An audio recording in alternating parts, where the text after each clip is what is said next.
Bom dia, pessoal. Vamos para mais uma leitura de um livro das Escrituras para nossa edificação. Boa semana a todos. E vamos começar, né? Vamos começar aí nos alimentando do alimento que vem do alto. Hoje vamos fazer a leitura do capítulo 4. Vamos lá, verso 1. Amados, não creiais a todo o espírito, mas provai se os espíritos são do Criador, são de Elohim, porque já muitos falsos profetas se têm levantado pelo mundo. Esse capítulo aqui segue no contexto, do capítulo anterior. O apóstolo Yahuanã, João, exortando, com que os irmãos, guardassem os mandamentos, que isso era muito importante. Os mandamentos do Pai nos ensinam princípios que nos fazem andar em caminhos direitos e agradáveis ao Eterno, ao Altíssimo. Então, vamos focar aqui nesse verso 1, que esse verso é muito legal, muito importante. Não creiais a todo espírito. O que ele está falando? Para a gente não acreditar no espiritismo? Não, Mas tem gente que vai interpretar dessa forma. Quando a palavra fala em espírito, muitas vezes está relacionado com a inclinação da pessoa, aquilo que está movendo ela. Então assim, o espírito daquela pessoa não está bom. Ou seja, as inclinações dela não são boas. Está sendo levado por um espírito, vou dar aqui alguns exemplos. Um espírito de avareza, um espírito de adultério, um espírito de ira, Muitas vezes é usada essa palavra. É por isso que muitas igrejas heréticas, normalmente juntam esse tipo de interpretação para dizer que esse tipo de inclinação vem de demônios, quando na verdade é da própria carne, porque são obras da carne, vem do coração da pessoa, não desprezando verdadeiramente os espíritos malignos, mas nós temos que lembrar que as más inclinações, elas vêm da carne, que vem do coração. Por isso que qualquer doutrina, qualquer ensinamento que ensina a botar culpa em outras coisas, em demônios ou em outras pessoas, e não falar para a pessoa olhar o mal dentro de si, já está errado. Porque a tendência natural do homem natural, a tendência do homem natural é achar que ele é bom. Não é achar que ele é mau. A Bíblia nos ensina que o homem é mau. Por causa do pecado, o homem se tornou um homem mau. Por natureza. E não bom. Quem é que ensina que o homem é bom por natureza e que é a sociedade que o corrompe? É o mundo, Apesar de haver um quê de verdade, por quê? Porque se um filho de Adão já tem uma tendência natural a fazer o que é mal, se ele tiver como exemplo outras pessoas que fazem o que é errado, ele vai fazer mais ainda, ele vai dar vazão a essa natureza pecadora que ele tem. E o diabo, como ele é astuto, ele acaba pegando, Ele acaba se valendo dessas inclinações para criar as doutrinas dele, para criar as teorias dele, e jogar no mundo, e acaba dando aquela impressão de que é verdade, uma meia-verdade. Então, assim, claro que a sociedade pode sim ajudar a corromper o homem, mas por natureza o homem já tem essa inclinação, então fica muito mais fácil dele se corromper. Então, que a gente tenha consciência, quanto mais rápido a gente tiver consciência de que nós temos essa inclinação para o mal, por causa do pecado, mais fácil vai ser da gente se humilhar diante do Pai e reconhecer o nosso próprio mal. Não botar culpa nos outros. Esse negócio de botar a culpa nos outros tem uma raiz, que é desde Adão e Eva. Quando as coisas deram errado lá, o que aconteceu? Eva botou culpa na serpente, Adão botou culpa em Eva e ainda culpou e ainda responsabilizou o pai. Ó, foi a mulher que tu me destes. Tá vendo? Ó, eu não tenho culpa de nada, foi a mulher que tu me destes. Olha só a gravidade, né, do pecado de Adão. O Messias já foi o oposto. Por quê? Porque ele mesmo não tendo pecado, ele se entregou por nós. No caso, a igreja seria a figura da mulher, né? Vamos imaginar a igreja como um tipo de Eva. Ao invés de botar culpa na mulher que tu me destes, ele falou, não, eu me responsabilizo. Ele, como o homem, o cabeça perfeito, enviado pelo Criador, ele falou, não vou botar culpa em ninguém, me responsabilizo. Adão não se responsabilizou pela mulher que estava sob a missão dele. Ele botou a culpa nela. O Messias não. Eu não foi o Messias, não fui eu, mas eu me responsabilizo. Olha só, né? Que ato nobre do Messias. Né? Então, voltando, né, à leitura do versículo, não creiais a todo espírito, não creiais a todas as pessoas, não creiais a todos os mensageiros, a todos aqueles que vêm falando coisas. Antes, provai se os espíritos são de Elohim, do Criador, porque já muitos falsos profetas se têm se levantado pelo mundo. Naquela época já tinha muitos falsos profetas, muitas pessoas se levantando, falando coisas que não estavam alinhadas com as escrituras. Nesse contexto aqui, a gente pode entender isso como sendo os judeus cortados, né, querendo trazer confusão para a mente dos irmãos naquela época, né? Olha, tem que fazer circuncisão, senão você não é salvo, mesmo que você creia no Messias. Ou então, não, o Messias não é verdadeiro, esse Messias é errado. Né? Ou em um outro contexto, mas ainda dentro dessa época, né, os gnósticos, né, que diziam ali que o Messias não tinha vindo em carne. Né, porque, vamos chegar lá, tá? Inclusive nesse capítulo, vamos continuar. Então, não creiais em todas as pessoas, não creiais em todo o espírito, mas provai se eles são do Criador. Como? Provar como? Se está alinhado com as escrituras. Vamos fazer igual os berianos. Vamos ler as escrituras e vamos comparar. Ó, que aquilo que aquela pessoa está falando não é. Então vamos provar a pessoa. Nós temos essa missão de provar se a pessoa está falando a verdade ou não.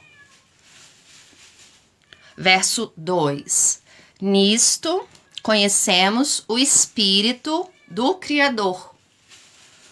Todo espírito que confessa que o Messias, Yahushua, Hamashia, veio em carne, é do Criador. Todo espírito que confessa, toda pessoa que confessa, que diz que o Messias veio em carne, é do Criador. Porque naquela época eles já estavam falando, já estavam levantando doutrinas, já estavam levantando teorias, já estavam tentando ensinar o povo que o Messias não vem em carne. Quem é que faz isso? Quem nós sabemos hoje que ensina essas coisas? Os cristãos gnósticos. Os cristãos gnósticos, eles diziam que toda carne era ruim. Logo, o Messias não podia ter vindo em carne, porque a carne é má. Então, os gnósticos, eles espiritualizam. Eles espiritualizam demais o entendimento das escrituras. E negam tudo que é material. E isso é ruim, porque acaba caindo naqueles ensinamentos que ensina sobre o demiurgo. Porque o demiurgo criou aqui a realidade material e nos aprisionou aqui dentro. Como se aqui fosse, como se estar dentro deste mundo, né, fosse algo ruim e um castigo. Mas nós sabemos que não é um castigo. O castigo foi por causa do pecado, mas este mundo em si tem muitas coisas boas. Se o homem tivesse caminhado direitinho, este mundo aqui seria como um paraíso. As pessoas experimentariam de coisas boas e alegria e satisfação, mesmo vivendo com pecado. Né? Mas os gnósticos ensinavam que esse mundo aqui, essa realidade material, é uma prisão, é um castigo. Isso que os gnósticos ensinam. Então, a partir daí, eles falam que o Messias não tinha vindo em carne. Né? Outra interpretação que nós podemos dar para esse verso é a respeito dos judeus cortados. Né? Eles podiam estar dizendo lá que o Messias não veio, né, a este mundo, ou seja, ele não nasceu, não veio em carne. Tá? A gente também pode interpretar desta forma. Vamos para o 3. Vamos para o verso 3. E todo espírito que não confessa que o Messias Yahushua veio em carne não é do Criador, mas este é o espírito do antimessias, do qual já ouvistes que há de vir, e eis que já agora está no mundo. Nossa, esse verso aqui ele tem muita informação e a partir dele muitas teorias são criadas, né? Porque ele aponta para tudo quanto é lado, né? Então vamos ver aqui com calma, ó. Falando, né, a respeito daqueles que negavam, né, que o Messias veio em carne, eles não confessavam que o Messias tinha vindo em carne, né? Tá, já falei isso. Então esses não são do Criador. Então tanto os gnósticos, os cristãos gnósticos, como os judeus que dizem que o Messias não veio, né, não nasceu, que ele ainda não veio, que eles ainda esperam, né, a primeira vinda de um outro Messias, que no caso seria, né, um anti-Messias, como todas as religiões esperam esse anti-Messias, e no final vira uma confusão só, porque como a igreja romana, né, criou um Cristo, então dificulta ainda mais o entendimento, né? Porque aí vira um Cristo com o Messias, não, mas o Messias, ele é o opositor do Cristo e vira uma confusão só, gente. Por isso que a gente tem que focar na entidade bíblica, né? Vamos focar no Salvador da Bíblia. Esse daí, se o nosso coração tiver focado nesse, a gente consegue enxergar as coisas melhor. Por quê? Porque independentemente dos judeus cortados esperarem a primeira vinda de um outro Messias, esse outro Messias também é o mesmo Messias das outras religiões. Profetizado pelas outras religiões, né? E por isso que ajuda a confundir a gente. Então, que a gente sempre tenha foco na entidade das escrituras, porque as escrituras que é a direção, as escrituras que é a segurança. Se as pessoas começam a se basear em outras coisas, em outros textos, dá mais importância para coisas de fora do que para as escrituras, elas perdem a referência. Por isso que a gente vê aí muita gente se perdendo no entendimento, porque começa a focar mais em outro tipo de literatura do que nas escrituras. E aí vira uma confusão só. Por quê? Porque ela vai se confundir. Uma hora ela vai ler uma coisa lá fora, porque os homens podem escrever qualquer coisa. Os homens podem produzir conteúdo de fonte primária, né? E um pode falar uma coisa, o outro pode falar outra. Se a pessoa não ter uma base, uma referência de verdade, ela vai se confundir. Por isso que a nossa referência de verdade é somente as escrituras. Mesmo que ela esteja diferente de outras coisas, de outras literaturas, ela é a nossa base, ela é a promessa, ela é a segurança que nós temos. O Pai diz, creia, porque aqui está a verdade. Então nós cremos, ela é a base. Se outro tipo de literatura falou algo diferente, então a gente despreza e segue a Bíblia. Essa é a confiança, porque no dia do julgamento, quando nós formos questionados a respeito disso, a gente vai ter segurança. Pai, olha, eu confiei na sua palavra, esperei nas suas promessas. Né? Essa vai ser a nossa justificativa, a nossa segurança diante do Pai. Agora, imagina aqueles que creram em outras coisas. Não, porque a Bíblia foi toda adulterada. Ela perdeu a essência, ela não é mais a verdade. Aí eu comecei a dar ouvido a outras coisas. Vamos supor que uma pessoa dessa está diante do Pai. Será que ela vai ter a segurança de estar diante dele? E ele vai falar assim, tá, mas por que você deu ouvido a homens e não deu a minha palavra? Né? E o que essa pessoa vai responder? Então, que a gente foque nas escrituras. Se a palavra diz que ela é guia de cegos e a gente diz que vê, nós devemos caminhar por ela. Essa é a nossa segurança. Vamos continuar. Tá, aí o espírito do antimessias, né, aquele que trabalha como adversário no mundo. Hoje, como também em outras gerações, nós sempre tivemos esse espírito do antimessias pairando no mundo. O que é o espírito do antimessias? São os adversários das escrituras. Os adversários da verdade. Esses são os antimessias que já estão no mundo, né? O espírito do antimessias que está no mundo. Né, que já ouvistes que há de vir, né, ou seja, há um que há de vir, né, uma entidade principal, e eis que agora já opera o espírito, né, as coisas do antimessias já opera no mundo, mas ele há de vir, né, tanto é que alguns associam esse espírito também ao imperador Constantino, né, que ele seria já uma figura de um antimessias.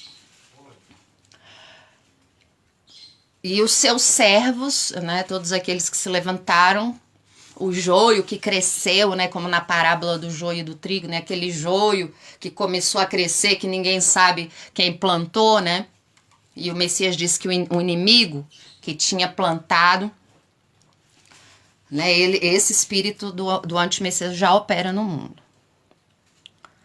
Tá bom, em relação a esse verso, vou ficar por aqui, né?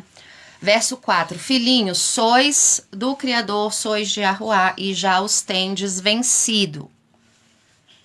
Vencido o quê? O espírito do antimessias, o espírito do adversário. Por quê? Porque nós somos do Criador. Porque maior é o que está em vós do que o que está no mundo. Então, não temam, não se preocupe. O que está em vós, o Espírito Santo, o Espírito Kadosh que está em vós, é maior do que o espírito do antimessias.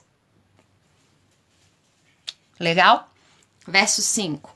Do mundo são, por isso falam do mundo e o mundo os ouve. Olha que legal, né? Esse verso a gente usa para tudo praticamente, né? Do mundo são, quem é do mundo? Esses que andam no espírito do antimessias. Esses são do mundo. Esses falam das coisas do mundo. Eles estão alinhados com as coisas do mundo. A gente pode aplicar para quase tudo na vida, né? Esses são do mundo. Porque falam das coisas do mundo e o mundo ouve, o mundo gosta, o mundo aprova. Então, esse verso nós podemos aplicar para várias situações da nossa vida. Verso 6. Nós somos do Criador, nós somos do Pai, nós somos das Escrituras, nós somos da Bíblia. Aquele que conhece ao Criador nos ouve. Por quê? Porque vai ver que o outro está alinhado com as coisas que ela também está lendo na Bíblia. Não é a mera opinião, a pessoa vai ler a Bíblia, a pessoa vai ter o conhecimento bíblico. Quando ela escutar outras pessoas falando as mesmas palavras, ela vai ouvir porque ela vai reconhecer no outro as palavras do Pai. É simples assim, né? Então, nós somos do Criador, aquele que conhece ao Eterno ouve-nos. Aquele que não é, não nos ouve. Por quê? Porque como ele não tem conhecimento das verdades bíblicas. Como ele não tem conhecimento, não sabe o que a Bíblia diz, ele não vai nos ouvir. Uma, porque vai achar que a gente está falando da nossa cabeça, né? E aquilo não vai agradar porque as palavras da Bíblia não costumam agradar as pessoas, a não ser, é claro, que eles peguem, né, versos isolados, aqueles versos de encorajamento, os versos onde o pai motiva, né, os seus filhos.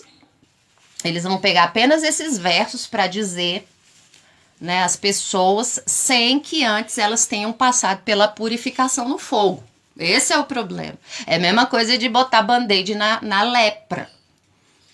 Isso é um erro bem comum, né, em nossos dias.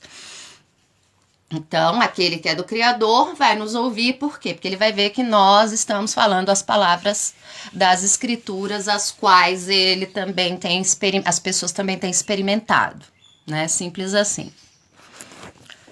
E nisto, conhecemos nós o espírito da verdade e o espírito do erro, né? O espírito da verdade, se a pessoa está falando conforme as Escrituras, se ela está dando ouvido ao que nós estamos falando, isso é uma evidência que ambas as pessoas estão sendo guiadas pelo mesmo espírito, né? O espírito da verdade, e não pelo espírito do erro, da confusão, o espírito do mundo.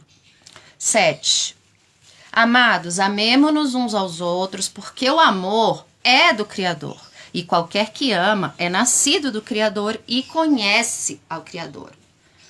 Então, amemo-nos uns aos outros. Tenhamos consideração uns aos outros. Não vamos atacar, não vamos projetar frustrações.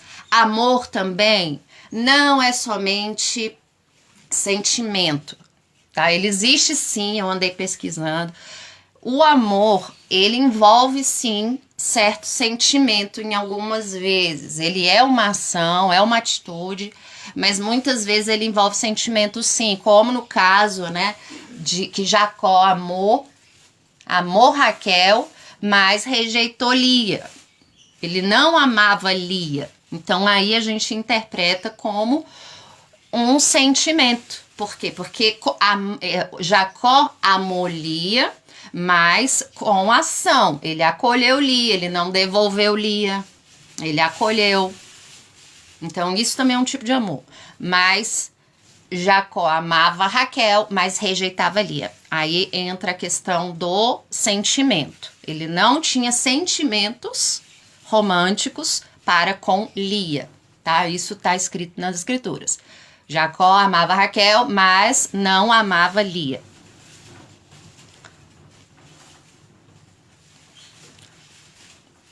Então, quem ama, quem tem consideração com os irmãos, conhece o Criador.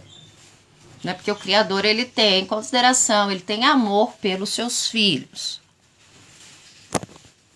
8. Aquele que não ama não conhece ao Criador. Por quê? Porque o Criador é amor. Né? Então, aqui tá bem claro, a gente precisa ter amor no coração. A falta de amor é uma evidência de que o amor do Pai não está entrando no coração da pessoa. Né? O amor é uma evidência do amor do Pai. Né? E nessa nossa geração a gente vê cada vez mais o amor esfriando, principalmente, né, nesses tempos de internet. A gente vê muito o amor esfriando, seja por medo, né, da rejeição, porque antigamente, até uns tempos atrás, as pessoas não tinham medo de rejeição como elas estão tendo hoje. Pelo menos isso é o que eu percebo. Né? E isso também é uma evidência do espírito de Caim. Porque Caim, ele começou a dar luz ao pecado dele quando ele se sentiu rejeitado. Então, nós não devemos ter medo de rejeição. Nós não devemos ter medo. Antes, nós devemos aprender, né, a entender as Escrituras para que a gente não seja levado por esse tipo de inclinação, que é o medo. Por quê? Porque todo aquele que tem medo o amor do pai não está aperfeiçoado na vida dele. Né? O medo, ele gera vários tipos de consequência, inclusive medo de rejeição, que leva as pessoas a darem luz a pecados, como aconteceu com Caim, gente. Não sei se vocês já perceberam, mas a minha leitura bíblica, ela costuma focar em comportamento humano. Né? Esse entendimento que eu creio que o Pai esteja me dando dons, né, nessa área. Nessa parte de comportamento humano. Porque a Bíblia é muito rica. A Bíblia é muito rica, ela ensina, ela mostra pra gente, né, muitas coisas. Apenas um verso, né, pode ter ali muitos tesouros. Né, e cada um vai extrair ali conforme o Pai vai dando dons e talentos, né? Então, nesse caso aqui, né, de Caim, do espírito de Caim, eu hoje entendo isso como, né, a questão da rejeição e como as pessoas elas podem dar luz a pecados, né, pelo sentimento da rejeição, né, e não deve ser assim com a gente tem que se encher de amor, né, se encher da palavra, porque como a Bíblia diz que o amor esfria por causa da anomia, que foi traduzido em nossas Bíblias como iniquidade, mas em grego tá anomia, que é o desprezo às leis, o desprezo aos princípios bíblicos. Então, como o amor esfria porque as pessoas desprezam os princípios bíblicos, então o amor consequentemente aumenta se nós dermos ouvidos aos princípios bíblicos. Né? Então, que a gente possa focar na palavra, que a gente possa praticar a palavra para que esse tipo de coisa, né, essa anomia, essa falta de amor não corrompa, não contamine o nosso coração. Independente da atitude do outro que estiver na anomia, isso daí não pode nos influenciar, mas é o contrário, nós é que temos que influenciar o outro, né, pela prática dos princípios bíblicos. Olha que lindo isso, né? Sem ter medo, né? Temos que ter coragem, ousadia e um coração cheio do amor do Pai. 9. Nisto se manifestou o amor do Criador para conosco, que ele enviou seu Filho unigênito ao mundo para que por ele pudéssemos viver, para que por ele vivamos. Nisto está o amor, não em que nós tenhamos amado ao Criador, mas em que ele nos amou e enviou o seu Filho para propiciação pelos nossos pecados. Olha, gente, que lindo. Olha aqui também a tal da eleição. Né? Nisso está o amor. Não em que nós tenhamos amado. Não em que nós tenhamos amado ao Criador. Por quê? Porque todos nós andávamos perdidos, né, na nossa ignorância, fazendo tudo que era errado, né? Mas o Criador, na sua grande misericórdia, ele se compadeceu, enviou seu Filho para propiciação, a fim de que por ele pudéssemos viver, porque todos nós estávamos mortos em nossos pecados e delitos. O mundo estava caminhando para o abismo, até Israel tinha se perdido. Mas o Pai enviou seu Filho, para que por meio dele pudéssemos viver, ter vida. 11. Amados, se o Criador assim nos amou, se ele nos amou desse jeito, também nós devemos amar uns aos outros. Ninguém jamais viu a Elohim, ao Criador, a Yahweh. Se nos amamos uns aos outros, o Elohim está em nós, o Criador está em nós, Yahweh está em nós. E em nós é perfeito o seu amor. Olha, gente, muito lindo isso. O que ele está falando?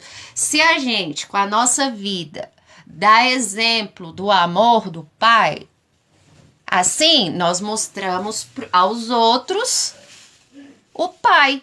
Porque ninguém nunca viu ao Criador. Quando a gente está praticando a palavra dele, as pessoas veem o Criador por meio de nós. Veem Yahuwá por meio de nós.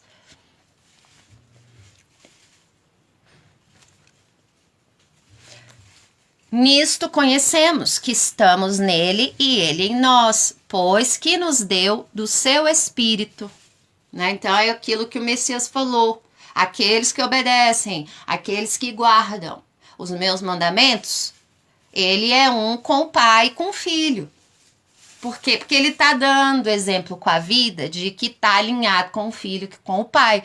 O Filho está alinhado com o Pai. Por quê? Porque ele veio para cá para fazer a vontade do Pai, para ensinar para os homens como que é que o Pai queria que fizessem as coisas. Ele veio obedecer ao Pai. E, igualmente, nós obedecemos ao Filho, cujo cabeça é o Pai. E assim, praticando as mesmas obras, nós nos tornamos um com Ele. Olha que coisa mais maravilhosa, gente. Quer ser um com o Pai? Não é achando, eu sou um com o Pai porque eu acho que eu quero ser, porque minha carne, né, quer conforto. Então, eu vou dizer que eu sou um com o Pai e vou acreditar nisso e pronto. Não é assim, gente, que funciona, porque isso também é da carne. Enquanto as pessoas não negarem a sua carne, as suas inclinações, dificilmente ela vai realmente estar praticando a verdade. E qual que é a verdade? A palavra. Pratique a palavra. E aí sim você verdadeiramente vai ser um com o Pai e com o Filho. É simples, não é?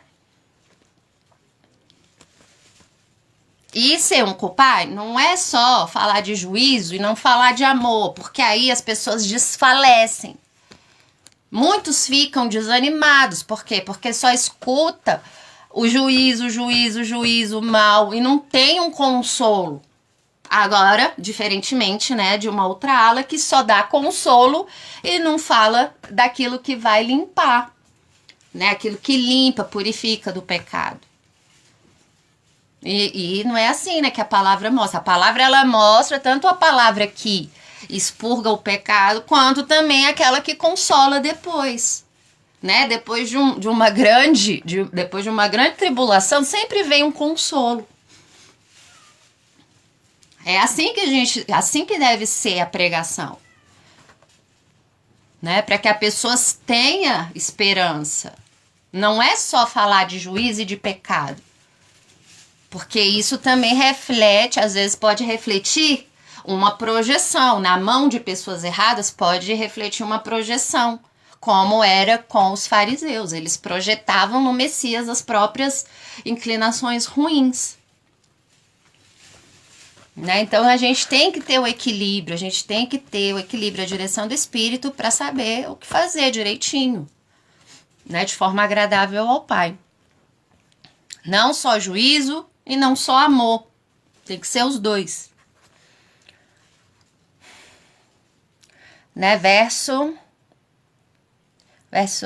16. E nós conhecemos e cremos no amor que Yahuwá nos tem. Nós conhecemos e cremos nesse amor. Por quê? Porque ele tem derramado o amor dele sobre nós. Nós andamos segundo seus princípios, nós cremos, nós confiamos na sua palavra e assim ele derrama por meio do Espírito dele o amor dele sobre nós. Não é assim, gente, que acontece?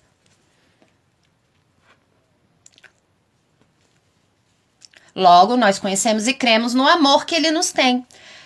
O Pai é amor, Yahuwá é amor, e quem está em amor está no Criador.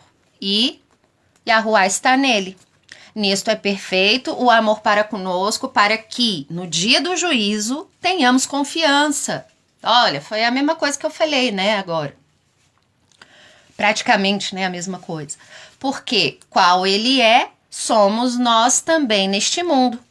Né? Nós andamos aí em comunhão, alinhados com o Pai e com o Filho. Né? E no dia do juízo nós teremos confiança. Por quê? Porque nós estamos andando, nós estamos buscando andar como o Filho andou. No amor não há temor. Antes, o perfeito amor lança fora o temor. O perfeito amor lança fora o temor. Quem ama não deve ter medo, porque tem confiança. O medo, ele vem da falta de confiança. Né? O medo, ele vem da falta de confiança, da insegurança. Aí vem o medo, mas o amor nos dá força, o amor nos dá coragem, o amor nos dá ousadia. Então a pessoa não vai ter medo da reação do outro, principalmente se o outro está vivendo conforme o mundo. Porque quem vive conforme o mundo já anda errado, já anda em insegurança, já anda em medo, já anda em coisas ruins. Nós não devemos ter medo dessa pessoa, porque nós temos a segurança que vem do alto.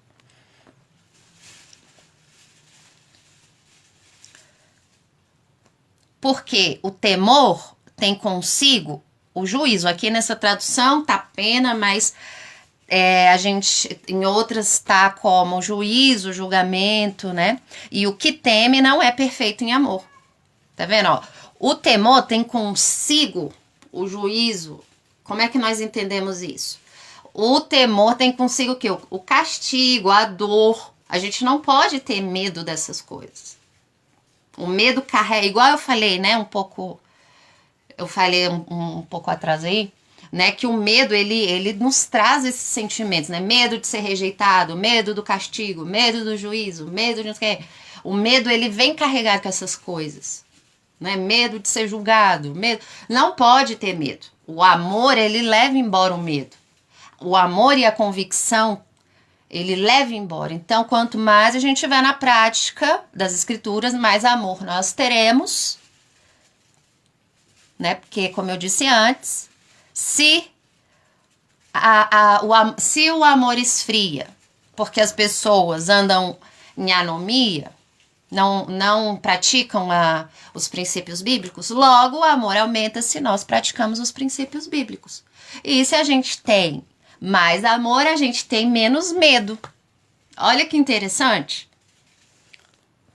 Graças ao Pai, né, por tudo isso, por toda a verdade que Ele nos dá, né, para nos encorajar, nos ensinar. Então, o que teme não é perfeito em amor. Nós os amamos porque Ele nos amou primeiro. Uma pessoa que recebe o amor do Pai, ele vai praticar o amor do Pai. Mundo, né? Aquela falsa segurança, aquela falsa força, que é só uma casca, mas por dentro as pessoas estão feridas, perdidas. Não é assim? 20. Se alguém diz, eu amo ao Eterno, eu amo ao Altíssimo, eu amo a Yahweh, e odeia o seu irmão, ele é mentiroso. Pois quem não ama o seu irmão, ao qual viu, como pode amar ao Criador a quem não viu? Né? Ele está aqui já usando um exemplo prático. Né? Quem odeia, quem quer que o outro morra, né? Porque quem odeia é homicida. Quando a gente tem um ódio mesmo pela pessoa, a nossa vontade é que ela morra, né? Esse é o ódio mesmo. Então, quem diz que ama o Criador e quer que o outro morra, odeia, né, o seu irmão, ele é mentiroso. Porque nenhum homicida tem parte com o Criador, como diz em outro lugar da palavra, né? Então, se ele não consegue amar, ter compaixão, ser benigno, né? Ser benigno também é uma definição bem interessante para amor, né? Ser benigno. Por isso que fala amar o inimigo. Se seu inimigo tem fome, dê a ele de comer. Ele teve compaixão pelo inimigo. Não é aquela coisa, eu odeio ele. Tô vendo meu inimigo numa situação terrível. Eu não vou ajudar. Bem feito, tá vendo? Ó, você merece isso que tá acontecendo. E isso não é uma inclinação boa. Se o seu inimigo, você não vai ser melhor amigo do inimigo, até porque muitos dos nossos adversários, eles fazem o que é mal, eles andam contrariamente à palavra. Nós não devemos ter parceria, nós não devemos ser coniventes a essas coisas. Mas se o inimigo, seu adversário tiver numa situação terrível e a gente puder ser benigno, nós devemos ser. Assim a gente estará amando o adversário, amando o inimigo. né? Se ele tiver fome, deixe de comer. Se ele tiver sede, dê de beber.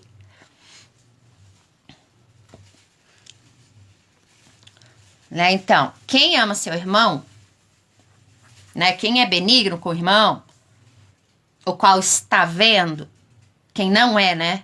Quem não ama seu irmão, o qual está vendo, como pode amar o Criador, a quem não viu? E dele temos este mandamento, que quem ama a Yahuwá, ame também a seu irmão. Né? Aquele que diz que ama o Criador, que tem o amor do Criador no coração, né? Que reflita esse amor sendo benigno com o irmão. Né? Simples assim, não é? O que mais? É isso, gente. Finalizou aqui a leitura do capítulo 4. Né? Deixa eu ver se tem mais alguma coisa aqui que eu gostaria de falar. Acho que não, acho que é só isso. Bom, então é isso, gente. Espero que tenham gostado aí dessa leitura, tá? Eu tô fazendo essas leituras junto com você para encorajar os irmãos que não têm tempo de fazer essa leitura, né? E que possam aí receber desse alimento para que se fortaleçam cada vez mais na fé. Se fortaleçam cada vez mais na fé. E que possam aí, né? Ter mais vontade, né, de ler as escrituras, porque nelas está aí a nossa direção nessa vida, né? A gente está caminhando, vai ter altos e baixos, vai ter dias que a gente vai ficar mais desanimado, outros não, mas que a gente seja firme, né, crendo sempre que o Pai há de nos ajudar e que, apesar das tribulações, né, Ele está conosco, está nos ensinando a sermos, né, pessoas mais alinhadas com a vontade dele, tá certo? Fico por aqui, um grande abraço a todos, uma ótima semana, né, e até a próxima.